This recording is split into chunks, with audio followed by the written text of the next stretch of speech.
Hello friends, स्वागत है आप सभी का एग्जाम पथ पर। आज हम इस वीडियो में बात करने वाले हैं आधुनिक इतिहास के क्वेश्चन के बारे में। तो फ्रेंड्स, इसमें टॉप 50 एमसीक्यू क्वेश्चन होने वाले हैं जिसका हम फुल एक्सप्लेनेशन करने वाले हैं, जो कि ये काफ़ी इंपोर्टेंट होने वाले हैं बीपीएससी, यूपीपीएससी और यूपीएससी और कोई भी एग्जाम है जैसे एसएससी, रेलवे या फिर कोई भी एग्जाम हो जिसमें इतिहास से पूछा जाता है, उसके लिए काफ़ी इंपोर्टेंट क्वेश्चन होने वाले हैं।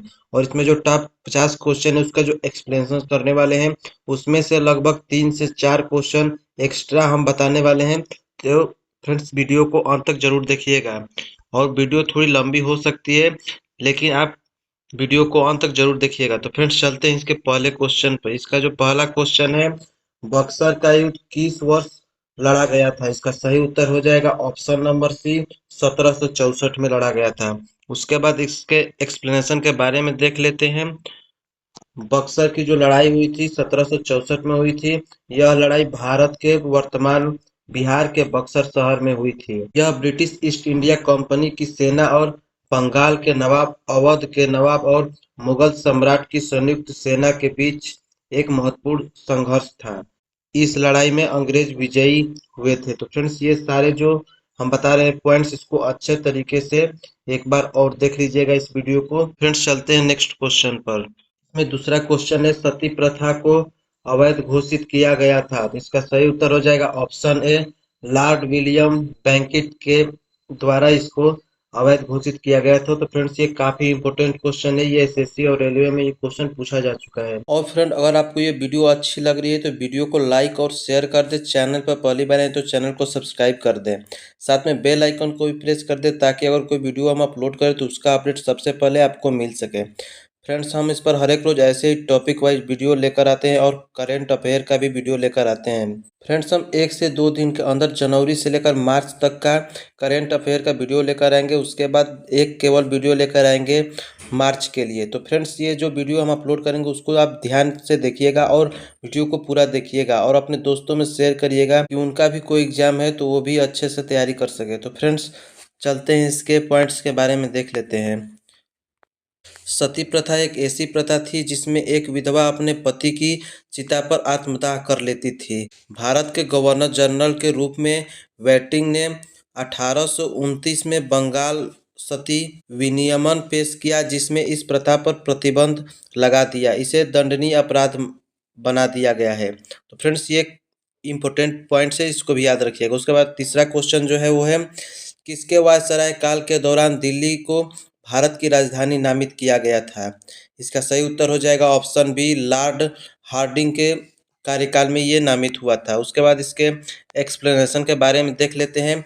1911 में दिल्ली को भारत की राजधानी नामित किया गया था। तब लॉर्ड हार्डिंग भारत के वायसराय थे। उन्होंने 1910 से 1916 तक वायसराय के रूप में कार्य किया था। तो ये भी याद रखिएगा। उसके बाद इसमें जो चौथा क्वेश्चन है वो है, मार्लेट मिंटो सुधार किस वर्ष पारित हुआ था? इसका सही उत्तर हो जाएगा ऑप्शन सी, 1909 में ये पारित हुआ था। उसके बाद इसके एक्सप्लेनेशन के बारे में देख लेते हैं। मार्ले मिंटो सुधार 1909 में ये पारित हुआ था। उसके बाद मार्ले मिंटो सुधार का मुख्य उद्देश्य उदारवादियों को दिग्भ्रमित कर राष्ट्रवादियों में फूट डालना तथा सांप्रदायिक निर्वाचन प्रणाली को अपनाना और राष्ट्र एकता को विनिष्ट करना था। उसके बाद नेक्स्ट क्वेश्चन 5 नंबर देख लेते हैं। इनमें से कौन दीनबंधु के नाम से प्रसिद्ध थे? इसका सही उत्तर हो जाएगा option number C F Andrews थे, जो कि दीनबंधु के नाम से प्रसिद्ध थे। उसके बाद इसमें देख लेते हैं इंपॉर्टेंट पॉइंट के बारे में। सी एफ एंड्रयूज को लोकप्रिय रूप में दीनबंधु के नाम से जाना जाता था। एंड्रयूज के गांधी जी के साथ घनिष्ठ संबंध और समाज के हाशिए पर पड़े वर्गों के उत्थान के उनके अथक प्रयास ने उनको दीनबंधु की उपाधि दी, जिसका अर्थ है गरीबों का मित्र। तो फ्रेंड्स, ये याद रखिएगा कि दीनबंधु का अर्थ क्या होता है, तो गरीबों का मित्र होता है। उसके बाद नेक्स्ट क्वेश्चन है, क्रिप्स मिशन ने किस वर्ष भारत का दौरा किया था? तो इसका सही उत्तर हो जाएगा ऑप्शन बी, 1942 में।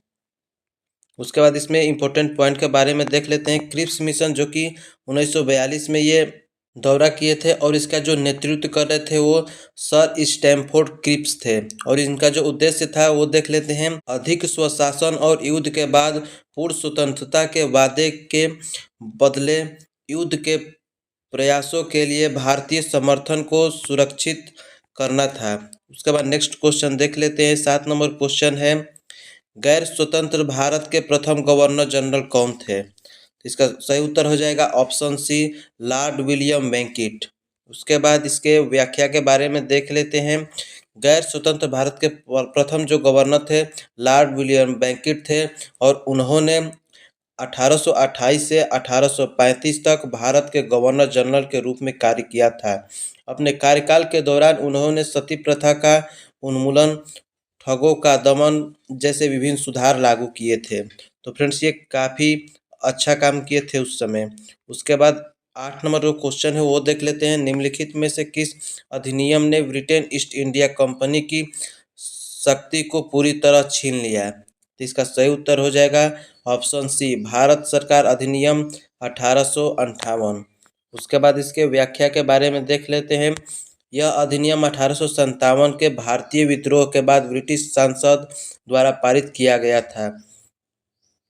इनमें भारत में ईस्ट इंडिया कंपनी के शासक को समाप्त कर दिया और कंपनी की शक्तियों और जिम्मेदारियों को ब्रिटिश काउंट को हस्तांतरित कर दिया। इस अधिनियम ने ब्रिटिश राज्य की स्थापना की और ब्रिटिश सरकार सीधे भारत पर शासन करने लगी। उसके बाद नेक्स्ट क्वेश्चन देख लेते हैं। निम्नलिखित में से किसे भारत में स्थानीय स्वशासन के जनक के रूप में जाना जाता है? जिसका सही उत्तर हो जाएगा ऑप्शन सी, रिपन को। उसके बाद इसके एक्सप्लेनेशन के बारे में देख लेते हैं। कार्यकाल 1880 से 1884 तक इनका था और उन्होंने 1882 में स्थानीय स्वशासन अधिनियम को पारित किया था, जिसने ग्रामीण और शहरी क्षेत्र में निर्वाचित स्थानीय निकायों की स्थापना की थी। इस अधिनियम ने भारत में स्थानीय स्व सरकारी संस्थाओं के विकास की नींव रखी और जमीनी स्तर पर लोकतांत्रिक शासन की दिशा में एक महत्वपूर्ण कदम उठाया था। तो फ्रेंड्स ये सारे इंपॉर्टेंट क्वेश्चन हैं।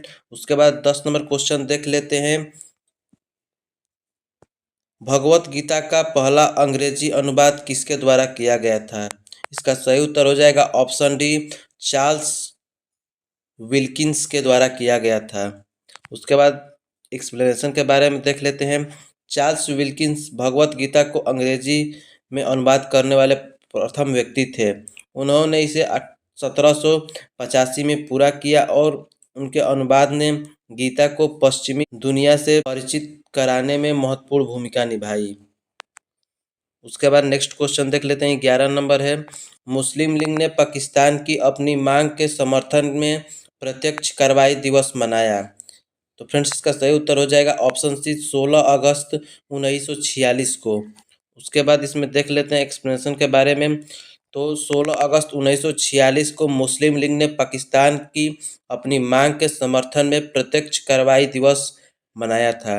उसके बाद प्रत्यक्ष कार्रवाई दिवस के परिणाम स्वरूप हिंदुओं और मुसलमानों के बीच व्यापक सांप्रदायिक हिंसा हुई, जिसमें हजारों लोगों की जान चली गई और दोनों समुदाय के बीच विभाजन और गहरा हो गया। नेक्स्ट क्वेश्चन है 12 नंबर, गदर पार्टी का गठन किसके द्वारा किया गया था? इसका सही उत्तर हो जाएगा ऑप्शन बी, लाला हरदयाल के द्वारा ये किया गया था। उसके बाद इसमें देख लेते हैं एक्सप्लेनेशन के बारे में।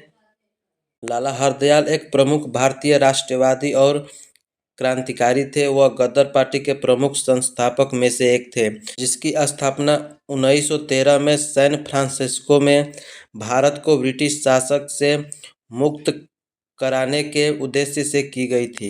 उसके बाद नेक्स्ट क्वेश्चन देख लेते हैं। नेक्स्ट क्वेश्चन 13 नंबर है, शुद्धि आंदोलन किसके द्वारा किया गया था? सही उत्तर हो जाएगा ऑप्शन बी, स्वामी दयानंद सरस्वती जी के द्वारा किया गया था। उसके बाद इसमें व्याख्या देख लेते हैं। शुद्धि आंदोलन का उद्देश्य गैर हिंदुओं को हिंदू धर्म में परिवर्तन करना था। स्वामी दयानंद सरस्वती एक प्रमुख हिंदू सुधारक और आर्य समाज के संस्थापक थे। स्वामी दयानंद सरस्वती हिंदू धर्म की श्रेष्ठता में विश्वास करते थे और जो लोग अन्य धर्मों में परिवर्तन हो गए थे उसे वापस लाकर हिंदू समुदाय को शुद्ध करने का प्रयास करते थे। उसके बाद नेक्स्ट क्वेश्चन है 14 नंबर, वंदे मातरम पहली बार भारतीय राष्ट्रीय कांग्रेस के अधिवेशन में कब गाया गया था? इसका सही उत्तर हो जाएगा ऑप्शन बी 1896 में। उसके बाद इसके व्याख्या के बारे में देख लेते हैं। वंदे मातरम पहली बार 1896 में भारतीय राष्ट्रीय कांग्रेस के सत्र में गाया गया था। इसके जो रचयिता है वो है बंकिम चंद्र चट्टोपाध्याय है और 1896 में भारतीय राष्ट्रीय कांग्रेस अध्यक्ष थे वो थे रहीमतुल्ला एस सयानी थे। तो ये भी याद रखिएगा कि उस समय कांग्रेस के अध्यक्ष कौन थे। उसके बाद 15 नंबर जो क्वेश्चन है वो देख लेते हैं। साइमन कमीशन की सिफारिशों के संदर्भ में निम्नलिखित में से कौन सा कथन सही है? तो इसका ऑप्शन नंबर ए सही हो जाएगा। इसने प्रांतों में दैत्य शासक के स्थान पर उत्तरदायी सरकार स्थापित करने की सिफारिश की थी। उसके बाद एक्सप्लेनेशन के बारे में देख लेते हैं। साइमन कमीशन ने दैत्य शासक प्रणाली को बदलने की सिफारिश की, जहां सत्ता ब्रिटिश अधिकारियों और भारतीय मंत्रियों के बीच साझा की जाती थी, एक साझेदारी सरकार की प्रणाली के साथ, जहां निर्वाचित भारतीय मंत्रियों के पास प्रांतों में अधिक शक्ति और जिम्मेदारी होगी। उसके बाद नेक्स्ट क्वेश्चन देख लेते हैं। 16 नंबर है, तीनों गोल में सम्मेलन में भाग लेने वाले एकमात्र नेता कौन थे? इसका सही उत्तर हो जाएगा option D B R Ambedkar थे। उसके बाद एक्सप्लेनेशन के बारे में देख लेते हैं। यह सम्मेलन भारत में संवैधानिक सुधारों पर चर्चा के लिए 1930 और 1932 के बीच लंदन में आयोजित किए गए थे। एक प्रमुख समाज सुधारक और दलित समुदाय के नेता अंबेडकर ने इस सम्मेलन में सक्रिय रूप से भाग लिया था। उसके बाद 17 नंबर क्वेश्चन है, निम्नलिखित में से कौन स्वराजवादी समूह से संबंधित नहीं था? इसका सही उत्तर हो जाएगा ऑप्शन बी सी राजगोपालाचारी। उसके बाद एक्सप्लेनेशन के बारे में देख लेते हैं। सी राजगोपालाचारी जो कि स्वराजवादी समूह से संबंधित नहीं थे। स्वराजवादी समूह 1920 के दशक के दौरान भारतीय राष्ट्रीय कांग्रेस के भीतर एक गुट था। उन्होंने ब्रिटिश साम्राज्य के भीतर स्वशासन या स्वराज के विचार का समर्थन किया। सी राजगोपालाचारी, जिन्हें राजा जी के नाम से भी जाना जाता है, भारतीय राष्ट्रीय कांग्रेस के एक प्रमुख नेता थे। उन्होंने खुद को स्वराजवादी समूह के साथ नहीं जोड़ा। उसके बाद नेक्स्ट क्वेश्चन है 18 नंबर, किस अधिवेशन में कांग्रेस का पहला मुस्लिम अध्यक्ष नियुक्त किया? इसका सही उत्तर हो जाएगा ऑप्शन डी 1887 में। उसके बाद व्याख्या के बारे में देख लेते हैं। बदरुद्दीन तैयबजी 1887 में भारतीय राष्ट्रीय कांग्रेस के पहले मुस्लिम अध्यक्ष और भारतीय राष्ट्रीय कांग्रेस के तीसरे अध्यक्ष थे। उसके बाद नेक्स्ट क्वेश्चन है, वर्ष 1917 के कांग्रेस के वार्षिक सत्र का अध्यक्ष कौन थे? इसका सही उत्तर हो जाएगा option number A Annie Besant. Annie Besant वर्ष 1917 में कांग्रेस के वार्षिक सत्र के अध्यक्ष थी। वह एक प्रमुख ब्रिटिश समाजवादी, महिला अधिकार कार्यकर्ताओं और थियोसोफिस्ट थी जो भारतीय राजनीति में शामिल हुई। वह भारतीय स्वशासन की वकालत और भारत में सामाजिक सुधार और महिलाओं के अधिकारों को बढ़ावा देने के लिए प्रयासों के लिए जानी जाती थी। उसके बाद नेक्स्ट क्वेश्चन देख लेते हैं। 20 नंबर क्वेश्चन है, the first India war of independence 1857 पुस्तक किसके द्वारा लिखी गई है? तो 20 का ऑप्शन नंबर डी सही हो जाएगा, कार्ल मार्क्स के द्वारा लिखी गई है। उसके बाद व्याख्या के बारे में देख लेते हैं। प्रथम भारतीय स्वतंत्रता संग्राम 1857 पुस्तक डी.बी. सावरकर, आर.सी. दत्त और उनके मजुमदार द्वारा नहीं लिखी गई थी, इसे कार्ल मार्क्स ने लिखा था। तो फ्रेंड्स उसके बाद नेक्स्ट क्वेश्चन देख लेते हैं 21 नंबर। तो फ्रेंड्स अगर आपको ये वीडियो अच्छी लग रही है तो वीडियो को लाइक और शेयर कर दें और वीडियो को अंत तक जरूर देखिएगा, और चैनल पर पहली बार आए तो चैनल को भी सब्सक्राइब जरूर कर लीजिए। जालियांवाला बाग नरसंहार का बदला लेने के लिए उधम सिंह ने निम्नलिखित में से किसकी हत्या की थी? 21 का ऑप्शन नंबर डी सही हो जाएगा, माइकल डवायर। उसके बाद इसमें व्याख्या के बारे में देख लेते हैं। जालियांवाला बाग हत्याकांड 13 अप्रैल 1919 को घटी एक दुखद घटना थी जो रेजिनाल्ड डायर की कमान के तरफ ब्रिटिश सैनिक ने भारत को अमृतसर में एक शांतिपूर्ण सभा पर गोलियां चला दी, जिसके परिणामस्वरूप सैकड़ों निर्दोष लोगों की मौत हो गई थी। नरसंहार में जीवित बचे उधम सिंह ने बदला लेने की कोशिश की और 1940 में लंदन में जनरल ओ डायर की हत्या कर दी थी। उसके बाद नेक्स्ट क्वेश्चन देख लेते हैं। 22 नंबर है, विधवा पुनर्विवाह अधिनियम किसके शासनकाल में बनाया गया था? तो 22 का ऑप्शन नंबर सी सही हो जाएगा। लॉर्ड डलहौजी के शासनकाल में ये बनाया गया था। उसके बाद एक्सप्लेनेशन देख लेते हैं। यह अधिनियम 1856 में पारित किया गया था। इसका जो उद्देश्य था वो था विधवाओं को पुनर्विवाह करने से रोकने की प्रथा को समाप्त करना था। उसके बाद नेक्स्ट क्वेश्चन है 23 नंबर, एक राजनीतिक पद्धति के रूप में सत्याग्रह का प्रयोग सबसे पहले गांधी जी ने 1906 में किया था। इसका सही उत्तर हो जाएगा ऑप्शन नंबर सी, जो कि जोहान्सबर्ग थे। उसके बाद इसके एक्सप्लेनेशन के बारे में देख लेते हैं। सत्याग्रह, जिसका अर्थ है सत्य बल या आत्मा बल, महात्मा गांधी द्वारा विकसित एक अहिंसक प्रतिरोध तकनीकी थी। 1906 में ब्रिटिश सरकार द्वारा लगाए गए भेदभावपूर्वक कानून के खिलाफ भारतीय समुदाय के संघर्ष के दौरान गांधी ने पहली बार दक्षिण अफ्रीका के जोहान्सबर्ग में इस पद्धति का इस्तेमाल किया था। उसके बाद नेक्स्ट क्वेश्चन देख लेते हैं। 24 नंबर क्वेश्चन है, निम्नलिखित में से कौन सा एकमात्र सत्र जिसमें महात्मा गांधी को कांग्रेस अध्यक्ष के रूप में चुना गया था? इसका सही उत्तर हो जाएगा ऑप्शन नंबर बी, बेलगाम। उसके बाद इसके व्याख्या के बारे में देख लेते हैं। गांधी जी केवल कांग्रेस के 29वें सत्र में अध्यक्ष पद पर कार्यरत थे, जो 26 और 27 दिसंबर 1924 को बेलगाम में आयोजित किया गया था। गंगाधर राव देशपांडे ने गांधी जी के इस सत्र में भाग लेने का अनुरोध किया। 1924 के बेलगाम सत्र की स्मृति में वीर सौध्या नामक एक स्मारक बनाया गया। उसके बाद नेक्स्ट क्वेश्चन देख लेते हैं। 25 नंबर है, वर्नाक्यूलर प्रेस अधिनियम किस वर्ष पारित किया गया था? 25 का ऑप्शन नंबर ए सही हो जाएगा 1878 में। उसके बाद इसके व्याख्या के बारे में देख लेते हैं। वर्नाकुलर प्रेस अधिनियम 1878 में पारित किया गया था।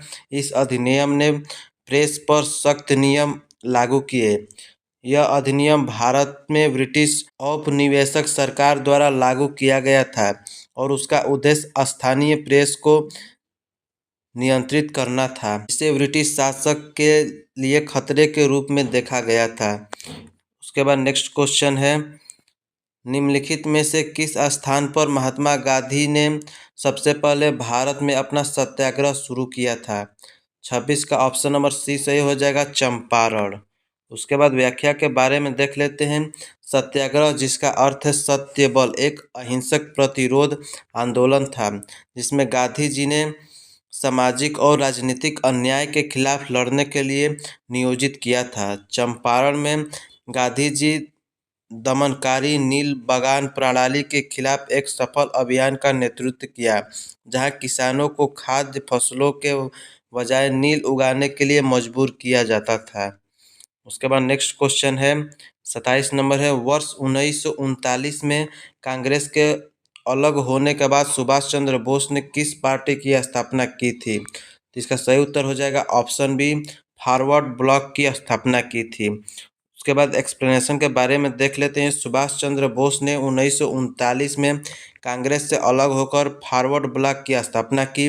फॉरवर्ड ब्लॉक एक राजनीतिक दल था जिसका उद्देश्य भारत में सभी साम्राज्यवादी विरोधी ताकतों को एकजुट करना और ब्रिटिश शासक में पूर्ण स्वतंत्रता प्राप्त करने की दिशा में काम करना था।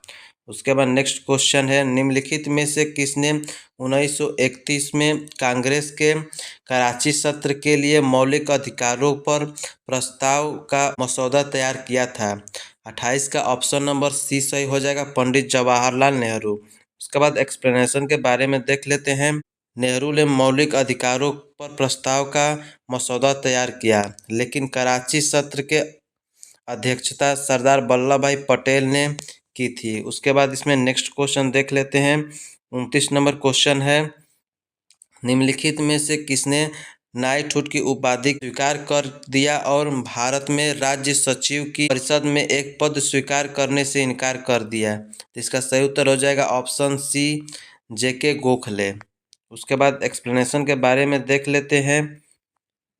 जेके गोखले ने नाइटहुड की उपाधि को अस्वीकार किया और भारत में राज्य सचिव की परिषद में एक पद स्वीकार करने से इनकार कर दिया। यह उनके सिद्धांतों के प्रति उनकी प्रतिबद्धता और सत्ता या पदवी के पदों से प्रभावित होने या समझौता करने से इनकार को दर्शाता है। उसके बाद इसमें नेक्स्ट क्वेश्चन देख लेते हैं। 30 नंबर है, निम्नलिखित में से किसके द्वारा बंगाल धीरे धीरे मुगल नियंत्रण से अलग हो गया? इसका सही उत्तर हो जाएगा ऑप्शन बी, मुर्शीद कुली खान के द्वारा। उसके बाद एक्सप्लेनेशन के बारे में देख लेते हैं। मुर्शीद कुली खान के अधीन बंगाल धीरे धीरे मुगल नियंत्रण से अलग हो गया। उन्होंने औरंगजेब के अधीन बंगाल के दीवान के रूप में अपना करियर शुरू किया और वस्तुतः स्वतंत्र हो गए, लेकिन मुगल सम्राट को कर भेजते रहे। उसके बाद नेक्स्ट क्वेश्चन देख लेते हैं। 31 नंबर, जब कांग्रेस स्वयंसेवकों ने धरसाना नमक डिपो पर छापा मारा तो महात्मा गांधी किस जेल में बंद थे? 31 का ऑप्शन नंबर ए सही हो जाएगा, यरवदा जेल में। उसके बाद एक्सप्लेनेशन के बारे में देख लेते हैं। धरसाना नमक डिपो पर कांग्रेस स्वयंसेवकों द्वारा छापा मारने पर महात्मा गांधी को पहले ही गिरफ्तार कर लिया गया था और यरवदा जेल में बंद कर दिया गया था। सरोजिनी नायडू, इमाम साहब और मणिलाल ने 21 मई 1930 को धरसाना नमक कारखाने पर छापे का नेतृत्व करने का कार्य संभाला था। उसके बाद नेक्स्ट क्वेश्चन 32 नंबर है, निम्नलिखित में से किसने दिल्ली के लाल किले में प्रसिद्ध भारतीय राष्ट्रीय सेना प्रशिक्षण में बचाव पक्ष के वकील का नेतृत्व किया? 32 का ऑप्शन नंबर डी सही हो जाएगा, भूलाभाई देसाई ने। उसके बाद एक्सप्लेनेशन के बारे में देख लेते हैं। भूलाभाई देसाई भारतीय राष्ट्रीय सेना अधिकारियों शाहनवाज खान, प्रेम कुमार सहगल और गुरबख्श सिंह ढिल्लों ने बचाव में अग्रिम वकील थे। अक्टूबर 1945 में लाल किले पर कोर्ट मार्शल सुनवाई शुरू हुई थी। तो इसको भी याद रखिएगा कि ये कोर्ट मार्शल की सुनवाई लाल किले कोर्ट पर कब हुई थी। उसके बाद 33 नंबर क्वेश्चन देख लेते हैं। 1859 में लॉर्ड कैनिंग द्वारा शुरू की गई पोर्टफोलियो प्रणाली को किस अधिनियम ने मान्यता दी थी? तो 33 का ऑप्शन नंबर ए सही हो जाएगा, भारतीय परिषद अधिनियम 1861 को। उसके बाद एक्सप्लेनेशन के बारे में देख लेते हैं। भारतीय परिषद अधिनियम 1861 ने लॉर्ड कैनिंग द्वारा शुरू की गई पोर्टफोलियो प्रणाली की मान्यता दी। इस प्रणाली के तहत वायसराय की परिषद के एक सदस्य को सरकार के एक या अधिक विभागों का प्रतिभार बनाया गया था और उसे इस विभाग के मामले पर परिषद की ओर से अंतिम आदेश जारी करने के लिए अधिकृत किया गया था। उसके बाद नेक्स्ट क्वेश्चन है 34 नंबर, 1632 में ब्रिटिश ईस्ट इंडिया कंपनी के पक्ष में गोल्डन फरमान किसने जारी किया था? 34 का ऑप्शन नंबर ए सही हो जाएगा, अब्दुल्ला कुतुब शाह ने। उसके बाद इसके एक्सप्लेनेशन के बारे में देख लेते हैं। वर्ष 1632 में गोलकुंडा के सुल्तान अब्दुल्ला कुतुब शाह द्वारा ईस्ट इंडिया कंपनी को गोल्डन फरमान जारी किया गया था। इस फरमान में उन्होंने मसूलीपट्टनम में अपने कारखाने को फिर से खोलने की अनुमति दी और उन्होंने कंपनी की स्थिति में सुधार हुआ। उसके बाद देख लेते हैं नेक्स्ट क्वेश्चन। भारतीय राष्ट्रीय कांग्रेस की स्थापना के समय निम्नलिखित में से कौन ब्रिटिश भारत का वायसराय था? 35 का ऑप्शन नंबर ए सही हो जाएगा, लॉर्ड डफरिन थे। उसके बाद देख लेते हैं एक्सप्रेशन के बारे में। जब भारतीय राष्ट्रीय कांग्रेस की स्थापना हुई तब लॉर्ड डफरिन ब्रिटिश भारत के वायसराय थे। भारतीय राष्ट्रीय कांग्रेस की स्थापना 1885 में लॉर्ड डफरिन 1885 से 1888 तक थे के कार्यकाल के दौरान हुई थी। उसके बाद इसमें 36 नंबर क्वेश्चन है, गांधी जी को सबसे पहला महात्मा गांधी किसने कहा था? 36 का ऑप्शन नंबर ए सही हो जाएगा। रविन्द्रनाथ टैगोर जी ने महात्मा गांधी जी को महात्मा गांधी कहे थे। उसके बाद एक्सप्लेनेशन के बारे में देख लेते हैं। एक प्रसिद्ध कवि और दार्शनिक टैगोर ने गांधी जी के अहिंसा, सत्य और सादगी के सिद्धांतों को पहचाना और उनकी प्रशंसा की, जिसके कारण उन्हें महात्मा अर्थात महान आत्मा की उपाधि प्रदान की गई थी। नेक्स्ट क्वेश्चन देख लेते हैं। 37 नंबर, भारत के संवैधानिक सुधारों पर चर्चा के लिए ब्रिटिश सरकार द्वारा कितने गोलमेज सम्मेलन किए गए थे? 37 का ऑप्शन नंबर ए सही हो जाएगा, 3 गोलमेज सम्मेलन। उसके बाद एक्सप्लेनेशन के बारे में देख लेते हैं। भारत के संवैधानिक सुधारों पर चर्चा के लिए ब्रिटिश सरकार द्वारा 3 गोलमेज सम्मेलन किए गए थे। ये सम्मेलन 1930 से 1932 के बीच लंदन में हुआ था। जो पहला गोलमेज सम्मेलन था वो 1930 में हुआ था। दूसरा जो 1931 और जो तीसरा गोलमेज सम्मेलन था 17 नवंबर 1932 और 24 दिसंबर 1932 के बीच में हुआ था। उसके बाद नेक्स्ट क्वेश्चन देख लेते हैं। 38 नंबर, निम्नलिखित में से किसे पंजाब केसरी के नाम से जाना जाता है? 38 का ऑप्शन नंबर ए सही हो जाएगा, लाला लाजपत राय को।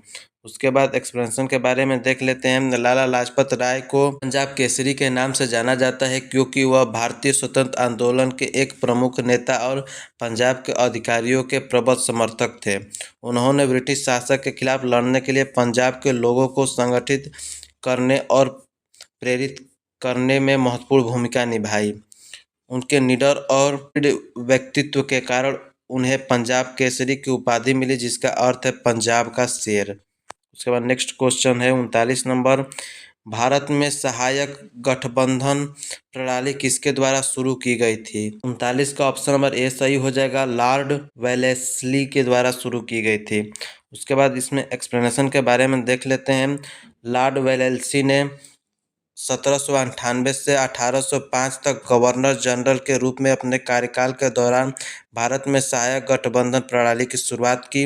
इस प्रणाली के तहत भारतीय रियासतों को ब्रिटिश संरक्षण स्वीकार करना और अपने क्षेत्र में एक ब्रिटिश सहायक बल बनाया रखना आवश्यक था। उन्हें इन सेनाओं के रखरखाव के लिए भी भुगतान करना पड़ा था, जिसके अक्सर रियासतों पर वित्तीय दबाव पड़ता था। इस प्रणाली ने ब्रिटिशों को भारतीय राज्य पर नियंत्रण स्थापित करने और क्षेत्र में अपना प्रभाव बढ़ाने की अनुमति दी। उसके बाद नेक्स्ट क्वेश्चन है 40 नंबर, विनोबा भावे ने वर्ष 1940 में व्यक्तिगत सत्याग्रह किस स्थान से प्रारंभ किया था? 40 का ऑप्शन नंबर डी सही हो जाएगा, पवनार, महाराष्ट्र से। उसके बाद एक्सप्लेनेशन देख लेते हैं। विनोबा भावे ने वर्ष 1904 में पवनार से जो कि ये व्यक्तिगत सत्याग्रह प्रारंभ किया। पहला जो सत्याग्रह था वो आचार्य विनोबा भावे और दूसरे जो सत्याग्रह थे जवाहरलाल नेहरू और तीसरा जो था वो ब्रह्मदत्त थे। उसके बाद नेक्स्ट क्वेश्चन देख लेते हैं 41 नंबर, वर्ष 1802 में ब्रिटिश ईस्ट इंडिया कंपनी के साथ बेसिन की संधि पर किसने हस्ताक्षर किया था? तो 41 का ऑप्शन नंबर सी सही हो जाएगा, बाजीराव द्वितीय ने। उसके बाद इसमें देख लेते हैं एक्सप्रेशन के बारे में। बाजीराव द्वितीय ने 1802 में ब्रिटिश ईस्ट इंडिया कंपनी के साथ बेसिन की संधि पर हस्ताक्षर किया। यह संधि महत्वपूर्ण थी क्योंकि इसमें मराठा साम्राज्य पर ब्रिटिश प्रभाव और नियंत्रण स्थापित किया। नेक्स्ट क्वेश्चन है 42 नंबर, निम्नलिखित में से किसे भारतीय शिक्षा का मैग्ना कार्टा भी कहा जाता है? 42 का ऑप्शन नंबर ए सही हो जाएगा, वुड्स डिस्पैच। उसके बाद एक्सप्लेनेशन के बारे में देख लेते हैं। सर चार्ल्स वुड्स जो कि इंग्लिश ईस्ट इंडिया कंपनी के नियंत्रण बोर्ड के अध्यक्ष थे, उन्होंने सुझाव दिया कि प्राथमिक विद्यालयों की अस्थायी भाषा को अपनाना चाहिए, हाई स्कूल को एंग्लो वर्नाक्यूलर भाषा को अपनाना चाहिए, कॉलेज स्तर पर शिक्षा के लिए अंग्रेजी माध्यम को अपनाना चाहिए। इसे वुड्स डिस्पैच के नाम से जाना जाता है। उसके बाद नेक्स्ट क्वेश्चन 43 नंबर देख लेते हैं। भारतीय राष्ट्रीय कांग्रेस के एक सत्र की अध्यक्षता करने वाली पहली भारतीय महिला कौन थी? तो इसका सही उत्तर हो जाएगा option number D, Sarojini Naidu. उसके बाद एक्सप्लेनेशन के बारे में देख लेते हैं। भारत की कोकिला के नाम से मशहूर सरोजिनी नायडू कांग्रेस अध्यक्ष बनने वाली दूसरी महिला जो कि एनी बेसेंट के बाद थी और पहली भारतीय महिला थी। 1925 में उन्होंने कानपुर अधिवेशन की अध्यक्षता की। उनकी कुछ ऐतिहासिक कृतियों में golden threshold 1905, the broken wing 1917, the bird of time और द मैजिक ब्लूट शामिल हैं। उसके बाद नेक्स्ट क्वेश्चन देख लेते हैं। 44 नंबर, 1857 के विद्रोह का तत्कालीन कारण क्या था? 44 का ऑप्शन नंबर बी सही हो जाएगा। एनफील्ड बंदूकों का परिचय। उसके बाद एक्सप्लेनेशन के बारे में देख लेते हैं। 1857 के विद्रोह का तत्कालीन कारण एनफील्ड राइफलों का आगमन था, जिसके बारे में कहा जाता है कि गोमांस और सुअर के मांस से बने चर्बी युक्त अवधारण के विरोध ने जन्म लिया था। उसके बाद 45 नंबर क्वेश्चन है। भारत के किस गवर्नर जनरल को भारतीय प्रेस का मुक्तिदाता कहा जाता है? 45 का ऑप्शन नंबर बी सही हो जाएगा। सर चार्ल्स मेटकाफ को कहा जाता है। उसके बाद एक्सप्लेनेशन देख लेते हैं। सर चार्ल्स मेटकाफ जो कि 1834 से 1836 को भारतीय प्रेस से मुक्तिदाता के रूप में जाना जाता है। इन्होंने प्रसिद्ध प्रेस कानून के माध्यम से अस्थायी प्रेस पर सभी प्रतिबंधों को समाप्त कर दिया था। उसके बाद 46 नंबर क्वेश्चन है। 1941 में कोलकाता में भारतीय बोल्शेविक लेनिन पार्टी की स्थापना किसने की थी? इसका सही उत्तर हो जाएगा ऑप्शन नंबर ए अजीत राय और इंद्रसेन ने। उसके बाद एक्सप्लेनेशन के बारे में देख लेते हैं। भारतीय बोल्शेविक लेनिन पार्टी की स्थापना अजीत राय और इंद्रसेन ने 1941 में कोलकाता में की थी। उसके बाद नेक्स्ट क्वेश्चन है। फ्री प्रेस जर्नल समाचार पत्र के संस्थापक कौन थे? इसका सही उत्तर हो जाएगा option number D S Sadanand. उसके बाद एक्सप्लेनेशन के बारे में देख लेते हैं। फ्री प्रेस जर्नल एक भारतीय अंग्रेजी भाषा का दैनिक समाचार पत्र है, जिसकी स्थापना 1930 में भारतीय राष्ट्रीय आंदोलन के समर्थन के लिए स्वामीनाथन सदानंद द्वारा की गई थी। यह मुंबई से प्रकाशित हुआ था। उसके बाद 48 नंबर जो क्वेश्चन है वो देख लेते हैं। 1939 के त्रिपुरी अधिवेशन में कांग्रेस का अध्यक्ष के चुनाव में सुभाष चंद्र बोस ने निम्नलिखित में से किसे हराया था? इसका ऑप्शन नंबर बी सही हो जाएगा डॉक्टर पट्टाभी सिद्धारमैया को। उसके बाद इसमें देख लेते हैं एक्सप्लेनेशन के बारे में। 1939 में गांधी जी के प्रतिद्वंदी पट्टाभाई सिद्धारमैया को पराजित करने वाले सुभाष चंद्र बोस को त्रिपुरी में कांग्रेस अध्यक्ष के रूप में फिर से चुना गया। उसके बाद नेक्स्ट क्वेश्चन है। मोंटेगू चेम्सफोर्ड रिपोर्ट ने आधार बनाया। इसका सही उत्तर हो जाएगा ऑप्शन बी भारत सरकार अधिनियम 1919। एक्सप्लेनेशन देख लेते हैं। मोंटागू चेम्सफोर्ड सुधार 1919 में ब्रिटिश भारत में औपनिवेशिक सरकार द्वारा पेश किया गया था। एडविन मोंटागू भारत के तत्कालीन राज्य सचिव और लॉर्ड चेम्सफोर्ड भारत के वायसराय थे। इसने ब्रिटिश साम्राज्य के अभिन्न अंग के रूप में भारत में जिम्मेदारी भारत सरकार की प्रगतिशील प्राप्ति की घोषणा की थी। उसके बाद नेक्स्ट क्वेश्चन है और लास्ट क्वेश्चन है 50 नंबर। 1857 का विद्रोह किस तिथि को मेरठ से प्रारंभ हुआ था? इसका सही उत्तर हो जाएगा ऑप्शन नंबर ए 10 मई 1857 को। उसके बाद एक्सप्लेनेशन देख लेते हैं।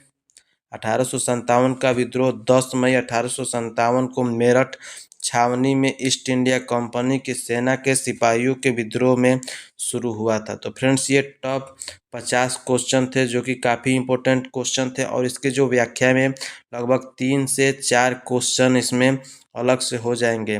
तो फ्रेंड्स ये काफ़ी इंपॉर्टेंट क्वेश्चन है और चैनल पर नए हैं तो चैनल को भी सब्सक्राइब जरूर कर लीजिए।